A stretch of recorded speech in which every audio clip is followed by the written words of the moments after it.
A reforma protestante do século XVI, até os dias atuais, continua ecoando com o sola de somente a Escritura, sola Christus, sola gratia, sola fide e soli Deo gloria. Penso que é imperioso refletirmos sobre os propósitos e a fidelização a estes 5 solas nos dias atuais. Desde os tempos da Reforma até hoje, a Igreja continua confessando somente a Escritura, somente Cristo, somente a graça, somente a fé e como propósito último, somente a glória de Deus. E a pergunta é: podemos afirmar, depois de tanto tempo, que temos uma Igreja reformada hoje? Um dos principais e mais conhecidos lemas da Reforma Protestante é uma igreja reformada, sempre reformando. Isso vem do latim ecclesia reformata et semper reformando secundum verbum Dei.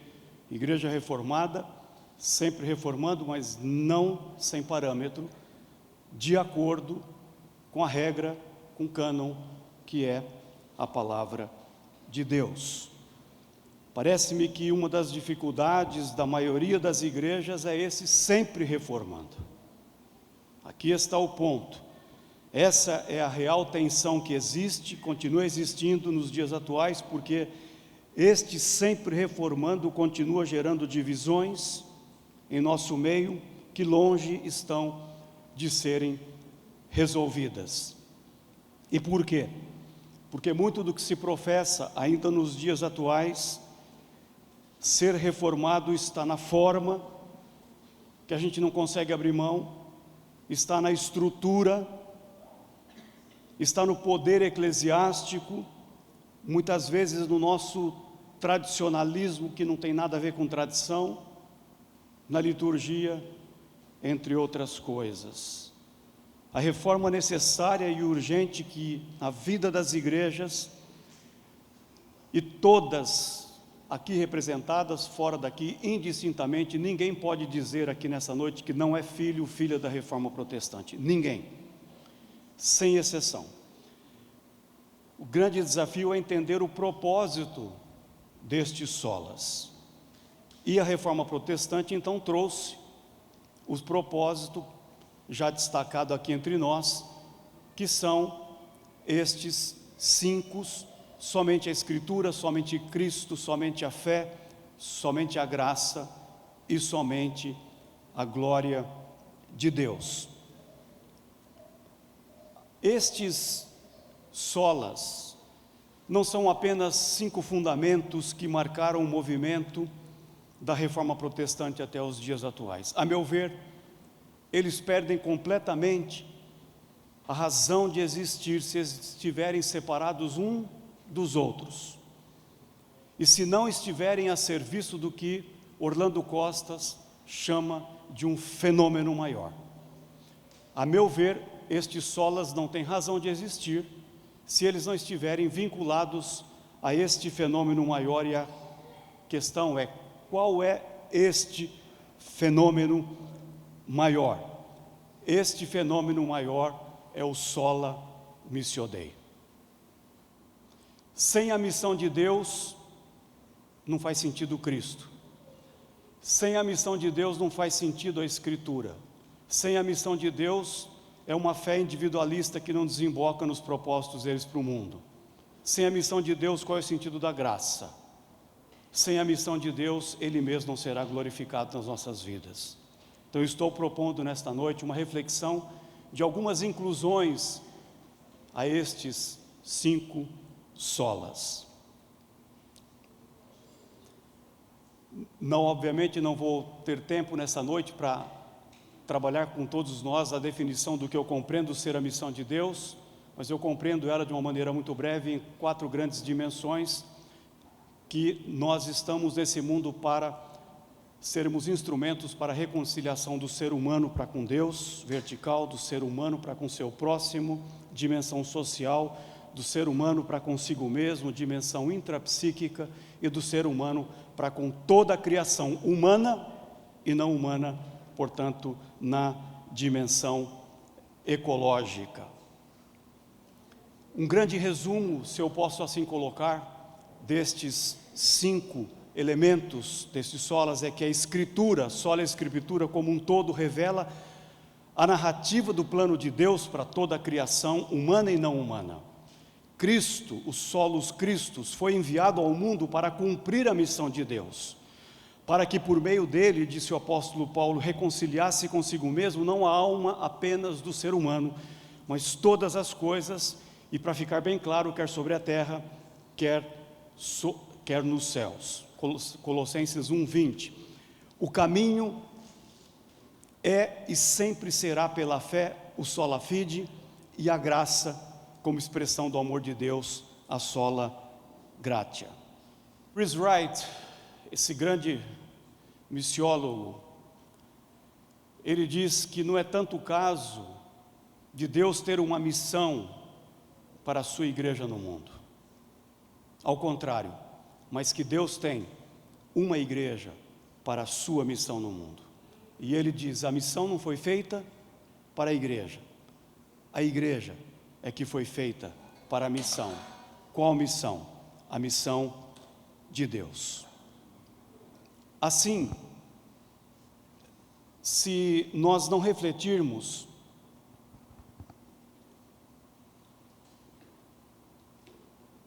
que estes 5 solas estão a serviço da missão de Deus, eles podem se tornarem alvos da nossa existência. Mas quando projetados para a missão de Deus, aí faz sentido que no último, então a gente vai dizer somente a glória de Deus. De novo, Orlando Costas gosta de dizer que tudo o que nós fazemos na missão são alvos penúltimos, porque o alvo último é a glória de Deus. É o missio doxa, de onde vem doxologia. Nós existimos para a missão de Deus. Catecismo de Westminster, na sua primeira pergunta é: qual é a finalidade do ser humano, do homem e da mulher? Que ele vive para glorificar a Deus, que ele vive para glorificar a Deus. Assim, se a missão é de Deus, qual é então o papel da igreja e dos seus participantes? A resposta é óbvia, que nós somos instrumentos nas mãos de Deus para que, não nós, Jesus reconcilie consigo mesmo todas as coisas. Pois Cristo nos deu um ministério, aqui não o pastoral, um serviço a todos nós indistintamente, uma vocação comum a todos nós, que é o serviço da reconciliação, a saber, que Deus estava em Cristo reconciliando consigo mesmo o mundo. Esse é o resgate que nós vamos fazer, o mundo. E há alguns que confiscaram o evangelho entendendo que é apenas a alma é o mundo.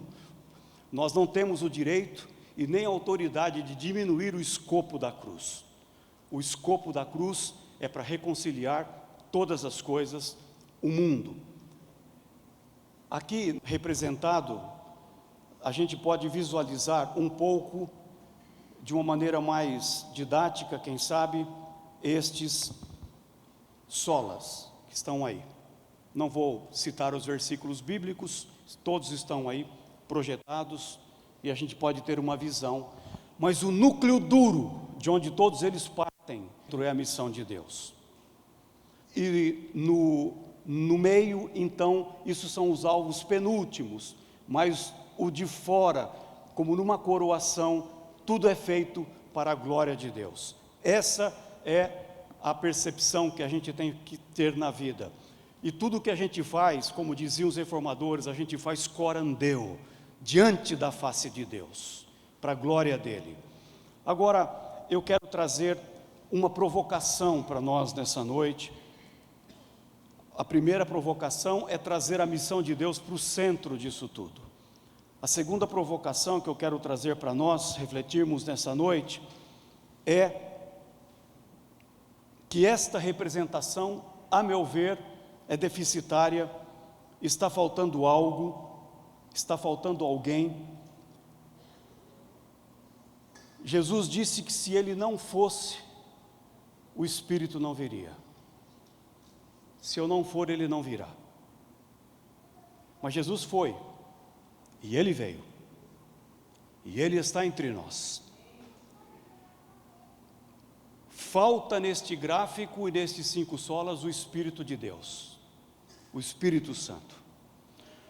Porque até hoje nós não adicionamos os solos Spiritus Sanctus nesses solas. Por que não?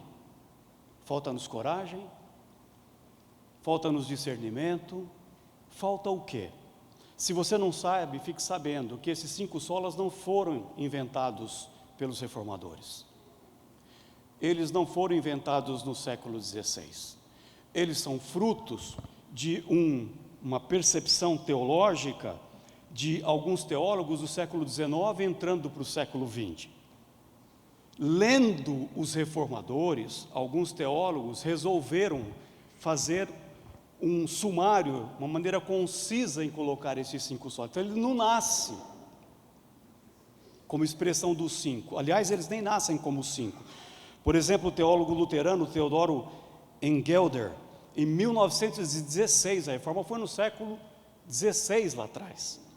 Em 1916 ele publicou um artigo intitulado Os 3 Princípios da Reforma, Sola Scriptura, Sola Gratia e Sola Fides, para resumir o pensamento luterano, em 1916. Mais tarde, o teólogo neo-ortodoxo Emil Brunner, ao comentar e investigar todo o sistema teológico de Karl Barth, aumenta esse espectro e, ironicamente, foi um teólogo católico que em 1965, que pela primeira vez elencou os 5 solas, que foi o Johannes, ou o João Batista Metz, católico, para o nosso espanto, que sistematizou nesses 5 solas, para vocês terem uma ideia. Portanto, existe um misticismo em relação a esses 5? Ora, se o teólogo luterano, o Engelder, depois o Emil Brunner, lendo Barth, depois o próprio Metz, por que nós estamos aprisionados e não colocar o Espírito Santo nessa conversa? Porque isso daqui também é fruto de uma teologia iluminista, cartesiana, racionalista, que o Espírito não tinha presença na racionalidade.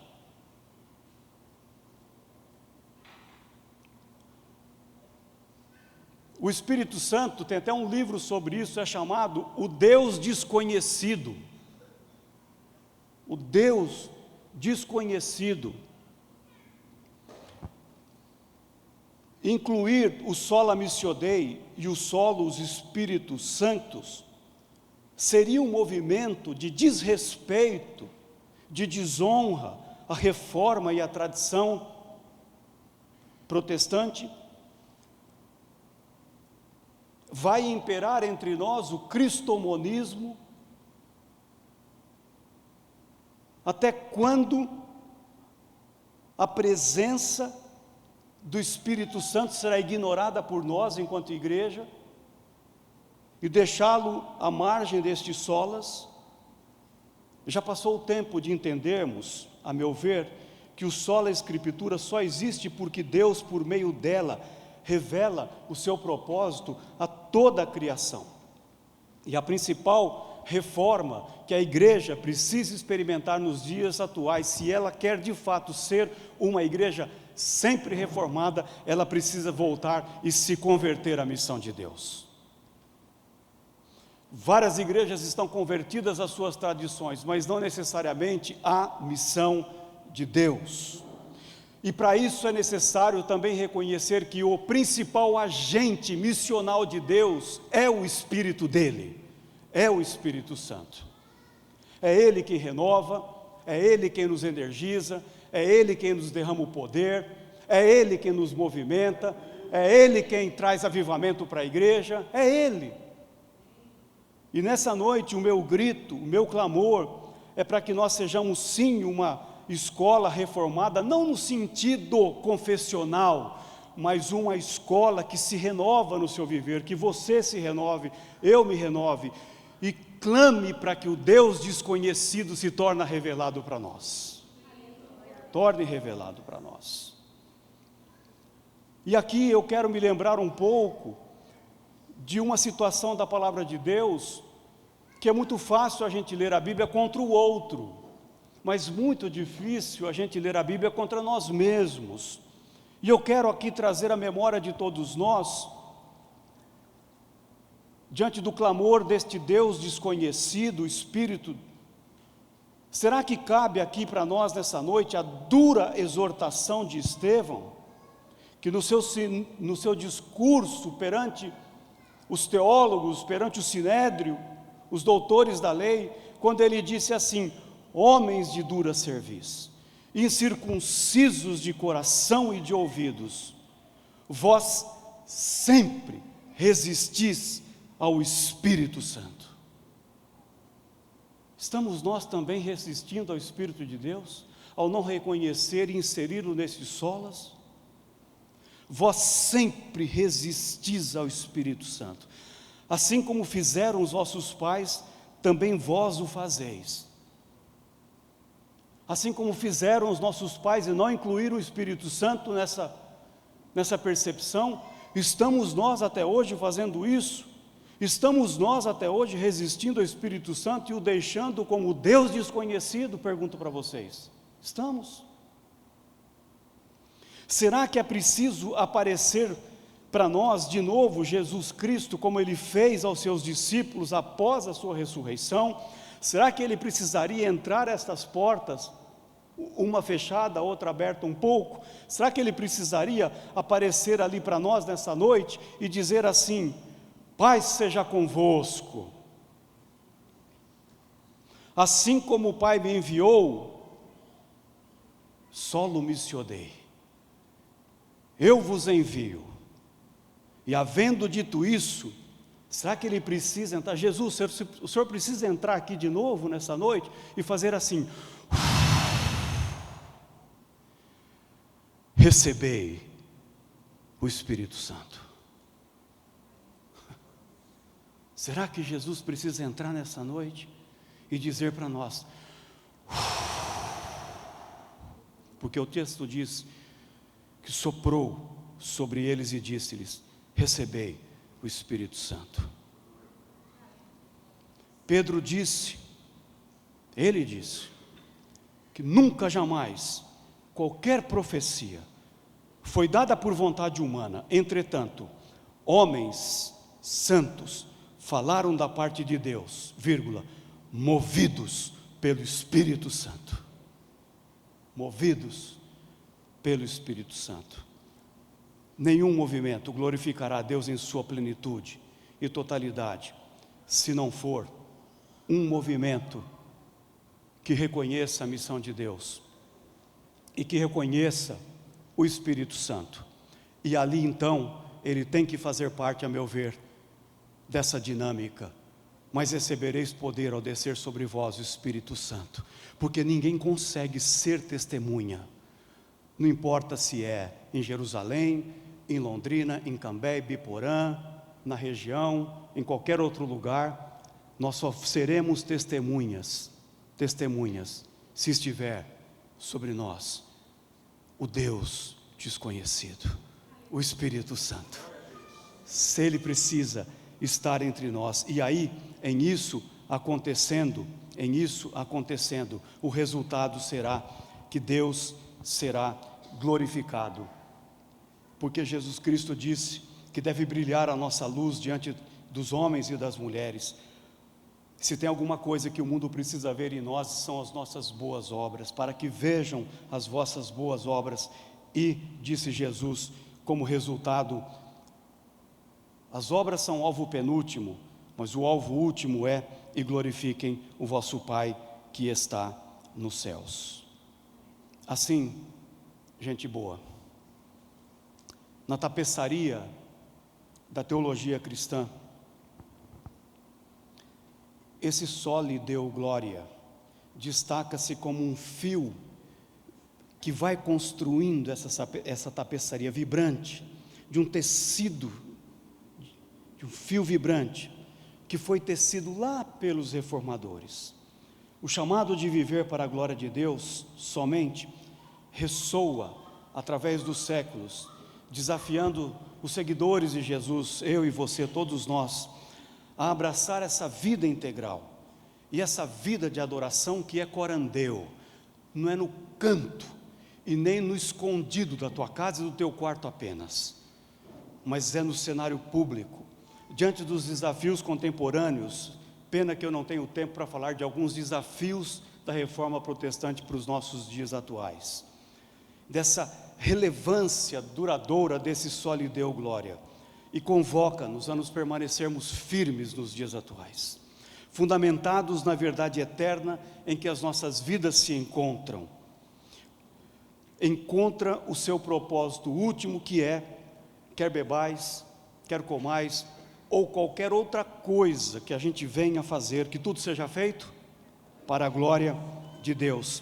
Que nós possamos atender este chamado, que é um chamado missional, de um propósito para servir a Deus no mundo, diante das complexidades da nossa era, de um mundo em caos, de mortes que nos assombram, de falta de sentido da valorização humana, mas de um compromisso inabalável com a glória de Deus e com o nosso Criador. E assim, gente, a melhor maneira para saber se nós estamos sendo fiéis a este movimento, não a um evento dessa reforma protestante, é cada um de nós nessa noite se perguntar e perceber que compromisso tenho eu com a missão de Deus no mundo. Nós não estamos aqui apenas para celebrar um passado, nós estamos aqui para nos engajarmos num presente, enquanto instituição teológica, enquanto estudantes de teologia, para que possamos construir, por meio do Evangelho de Jesus Cristo, um mundo melhor, um mundo mais humano, um mundo mais fraterno, um mundo mais sensível, um mundo mais justo, um mundo mais equilibrado, um mundo que, como cantou também Ivan Lins, depende de nós, se esse mundo ainda tem jeito, apesar do que o homem e a mulher têm feito. Depende de mim, depende de você, no sentido de que somos instrumentos, mas essencialmente depende da presença do Espírito de Deus ativo nos nossos corações, energizando as nossas mentes, as nossas emoções e os nossos corações. Assim, queridos irmãos e queridas irmãs, vamos dar a Deus somente a glória que é devida ao seu nome. Vamos nos lembrar que nós somos instrumentos da sua missão, de que você não está neste mundo por um acaso, seja ele qualquer, que você não nasceu nesse país por um acaso qualquer. Às vezes eu fico pensando, por que eu não nasci na Europa? Por que eu não nasci nos Estados Unidos? E eu, quando penso assim, eu me ajoelho e peço perdão para Deus. E diz: o Senhor me trouxe para cá, o Senhor me trouxe para esse povo, deu a língua que eu entendo, o Senhor fez com que nós estivéssemos na nossa cultura, na nossa realidade. Uma feliz reforma para todos nós. Reforme o teu coração, reforme o teu espírito, reforme a tua alma, reforme os teus sentimentos. Nada de ostracizar o nosso relacionamento com Deus. Que a graça do Senhor esteja sobre nós, e que a reforma, não o evento, mas o espírito dos reformadores esteja impregnado na nossa caminhada. Clamemos para que o Deus desconhecido se torne o Deus revelado para nós nessa noite. Vem, Espírito Santo, faz um Pentecostes sobre nós, e que haja uma profunda e eterna reforma dentro da FTCA, no seu coração, nas nossas vidas e nas igrejas representadas aqui nesta noite. Paz aos nossos corações, irmãos e irmãs.